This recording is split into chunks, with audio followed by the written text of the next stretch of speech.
আমি সাত করেছি যে বড় দেখি একটা বলদ গরু কোরবানি দেব, সব শালারা ছোট ছোট বাচ্চা গরু উঠেছে। দেখবি এটা কেমন হবে নি? মেম্বার সাহেব গরুর পাশাদারি টিপে দেওয়া লাগবে, কিনে কুরবানি দেওয়া লাগবে। তুমি কি কইলা? কই কিছু না, কথাবার্তা দিয়ে লালটাকে পাড়া দাও কাকা।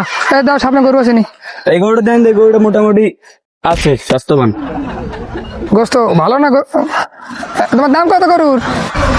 আমি বুড়ো মানুষ, গরু বেচতে চাইছি, টাকা লাগবে এককালে ৫-৫০ হাজার। একটা কমেও বেচবো না, বেশি তো বেচবো না। আচ্ছা, একদমে তোর গরু বছর বেচা কিনা হচ্ছে না। আর যেহেতু আমরা কোরবানি দেবো আল্লাহর রাস্তায়, আমি তো আপনাদের ঠকাবো না, 2 টাকা বেশি ছাড়া কম দেবো না। আমি একটা কাজ করি, আপনার একটা অ্যামাউন্ট দেই, আপনি অ্যামাউন্টটা নিয়ে গরুটা দিয়ে বাসায় চলে যান, ঠিক আছে? এটা নিয়ে আপনারা গরিব মানুষ। আচ্ছা, এনে যা আছে দিয়ে দিলাম, ধরেন গরু দিয়ে বাসায় চলে যান, যান। আচ্ছা, গরুটা আসলে তাড়াতাড়ি খোল দিনি, কারণ বাজারের মাসে কেন খাবি নি, করিনি বাড়ি অর্ডার শুরু করেন।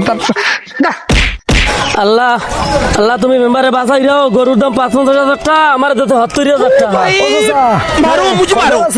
৫-৫০ হাজার চাইছি, দিতে ৭০,০০০। দেন দেয় আমি টাকা একটু গুনি দিই আমি।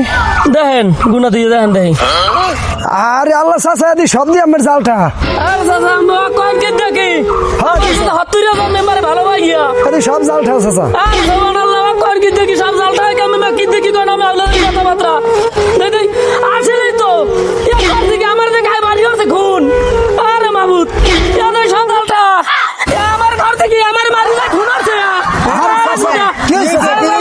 আমি কোনো টেনশন করেন না, বাদু চেয়ারম্যানের তার বিচার দিলে ও টাকাও দেবে না, আমার গরুও দেবে না, এবার হোগার আমরা উঠতে দেবে না। ঠিক আছে স্যার।